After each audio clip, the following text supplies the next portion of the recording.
உன் பாவங்கள் மன்னிக்கப்பட்டது என்றார்.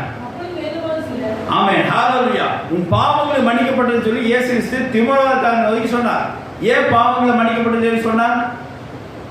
சில நேரங்கள்ல நம்ம சரீரத்தில் வர நோய் எதுக்கு வருது நமக்கு தெரியாது. சில நேரங்களில் நம்ம சரீரத்தில் நோய் வந்துச்சுன்னா எதுக்கு வருது நமக்கு தெரியாது. அது எதுக்கு தெரியுமா?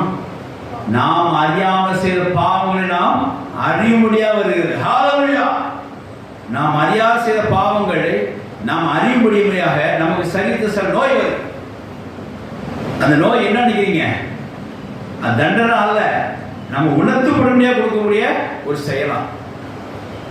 நாம் அறியாமல் செய்த பாவங்களை நாம் அறிந்து கொள்ளும்படியாக, நாம் ஒத்துக்கொள்ளும்படியாக சரீரத்தில் நோயை கற்று அனுமதித்து அந்த அறியாமல் செய்த பாவத்தை என்ன செய்கிறார்? அறிய வைக்கிறார். இங்க இந்த தீமோத்தேயுக்காரனுக்கு அப்படிதான் செய்தார். இந்த தீமோத்தேயுக்காரனுக்கு பாவத்தினால் உண்டான காரியமாக இருந்து சொல்லி தேவன் இயேசு அறிந்து கொண்டார். அது அவன் உணர்த்தப்பட வேண்டும்.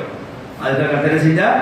பாவங்களோட மன்னிக்கப்பட்டது என்று சொன்னார். ஹalleluya. இப்போ வாசிக்கலாம், 7-8 வாசிக்கலாம்.